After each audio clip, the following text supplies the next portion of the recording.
Olá, alunos. Bem-vindos a mais uma aula. Hoje nós discutiremos sobre o crescimento demográfico brasileiro.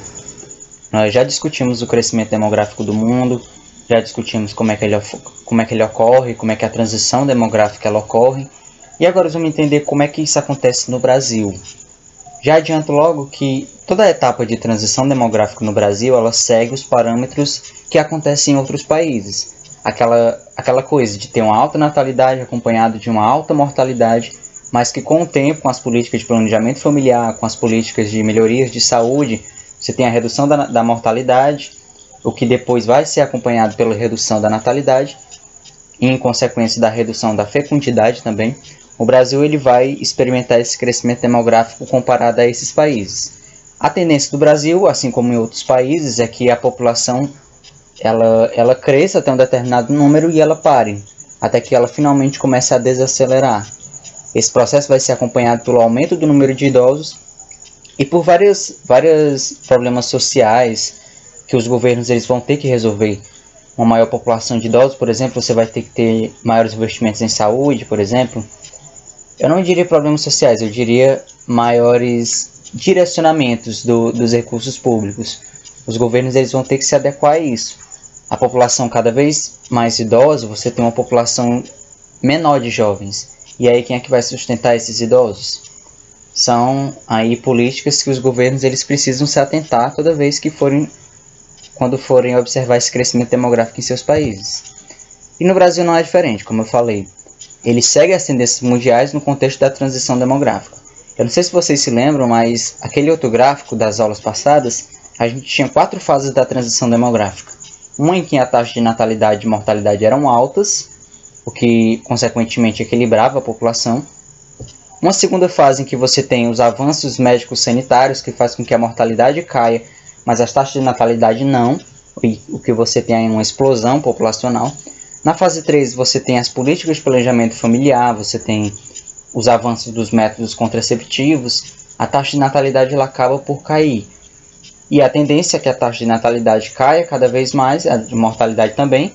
Com o tempo aumente essa taxa de mortalidade, mas é devido a esses idosos que estão crescendo cada vez mais nos países que já passaram por essa fase 3 de transição demográfica.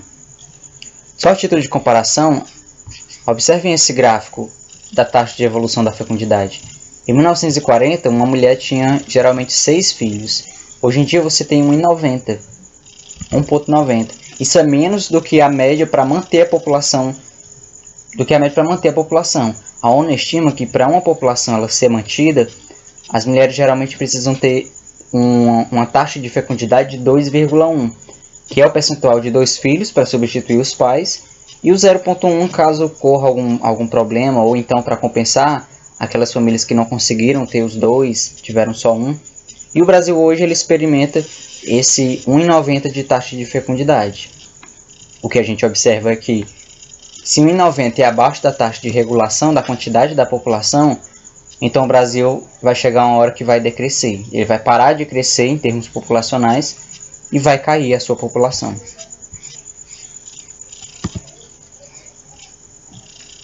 E, como eu falei, o Brasil ele segue essas tendências. O Brasil, quando era um país rural, ele estava na fase 1 de sua transição demográfica. Ele tinha uma alta taxa de natalidade. Ele tinha uma alta taxa de mortalidade também.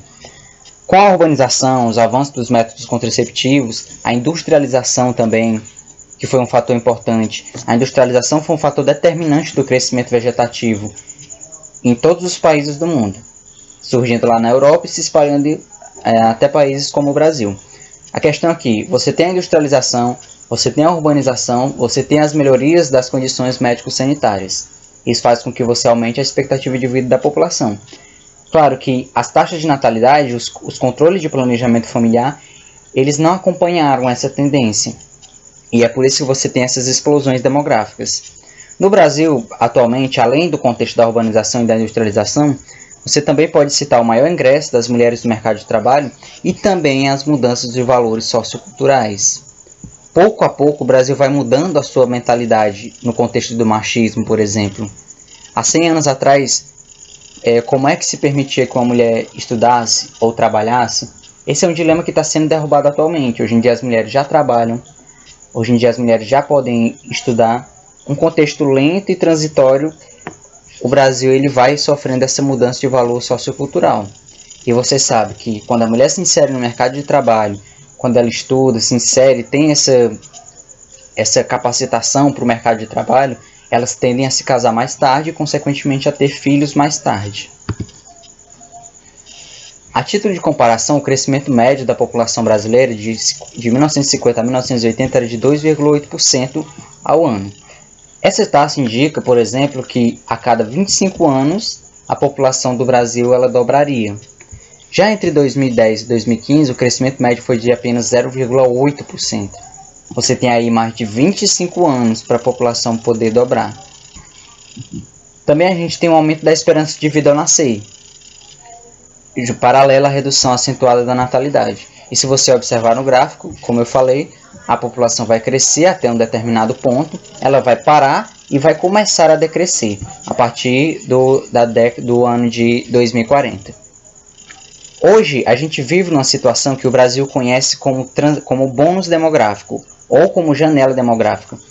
O Brasil acabou de sair da sua fase 2 de transição demográfica, aquela fase em que a taxa de natalidade era altíssima e a taxa de mortalidade ela já era baixa. O Brasil está começando a engatinhar na fase 4, quando as taxas de natalidade ela vem caindo. E qual é a consequência disso? Como nós acabamos de sair dessa fase, todos aqueles jovens que nasceram quando as taxas de natalidade eram bem altas, hoje em dia eles são adultos, ou jovens adultos, e são eles que sustentam a população economicamente ativa, né? Eles sustentam toda a população de idosos e as aposentadorias que hoje se tem no Brasil. O que seria esse bônus janela demográfica? Seria o predomínio de adultos no conjunto total da população. Se chama bônus exatamente por isso. Você tem um maior número de adultos, você tem um maior número de pessoas inseridas no mercado de trabalho. Então você tem maior mão de obra para alimentar a força do Estado, em termos econômicos. E aí você acompanha nesse outro gráfico aqui a evolução da esperança de vida ao nascer, a evolução que aconteceu no Brasil. Cada vez mais ela vem aumentando.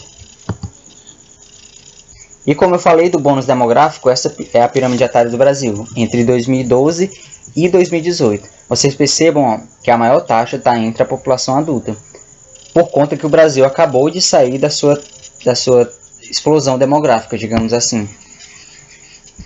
As pirâmides etárias de países com alta taxa de natalidade elas tendem a ser largas aqui na base. E à medida que os países eles vão diminuindo essa natalidade, como é o caso do Brasil, as natalidades diminuem e a quantidade de adultos que é fruto dessa natalidade alta de tempos anteriores ela vai crescendo. E com o tempo, o topo da pirâmide ele vai se alargando também, até que chega um ponto em que fica uma forma mais reta e não uma forma piramidal. O percentual de brasileiros em idade produtiva ele deve aumentar até por volta de 2030. A janela ou o bônus demográfico que o Brasil passa, ele deve permanecer até 2030. E apesar de políticas como a reforma da Previdência já ter sido aprovada, o Brasil ainda teria uma certa janela de lucro até 2030 para poder aprovar essa reforma da Previdência, que não sofreria tantos danos como se apontaram não. Até 2042, como eu falei, a população ela vai parar de crescer e vai começar a sofrer redução. Uma expectativa que a Europa já está vivendo isso, por exemplo. E, muito possivelmente, o Brasil vai começar a adotar políticas de incentivo à natalidade, como os países da Europa hoje eles estão fazendo. Essas políticas de incentivo à natalidade vai servir para que o Brasil ele aumente a sua quantidade de população em idade ativa, que serve para sustentar a população economicamente ativa. É claro que todo governo ele precisa conhecer esse comportamento demográfico, porque ele precisa moldar os seus investimentos sociais. Um Brasil que tem uma população cada vez maior de idosos, você precisa de investimentos cada vez maiores na saúde. Um país, por exemplo, como o Brasil, que já teve uma população bem maior de jovens das taxas de natalidade, ele precisou de incentivos e investimentos sociais, principalmente na área da educação. Os governos precisam ter esse conhecimento ou eles terão consequências graves para a sua população. E aqui só a título de comparação, a gente pode comparar as pirâmides etárias de cada região brasileira. Se vocês observarem, o Norte e Nordeste é os que ainda acabaram de sair mesmo do processo de altas taxas de natalidade. Eles estão diminuindo, mas a sua pirâmide etária ainda continua um pouco larga na base. A do Centro-Oeste e do Sudeste, elas são mais parecidas. Você encontra mais pessoas na idade adulta, mas nada comparado à do Sul. A do Sul, embora seja semelhante à do Centro-Oeste e do Sudeste, ela apresenta um número bem maior de idosos do que a das outras regiões. E isso, para vocês saberem, essas pirâmides etárias de cada região se mostra que o crescimento demográfico no Brasil ele não acontece de forma homogênea. As quedas ou os aumentos nas taxas de natalidade ou mortalidade, elas não acontecem de maneira homogênea no Brasil. Elas acontecem de maneira heterogênea. Cada região tem suas especificidades. O Nordeste, por exemplo, por ser uma região historicamente pobre, ela tende a ter uma base mais larga, semelhante à dos países subdesenvolvidos. A do Sul, que já tende a ser um pouco mais desenvolvido, a sua base ela tende a ser um pouco mais estreita.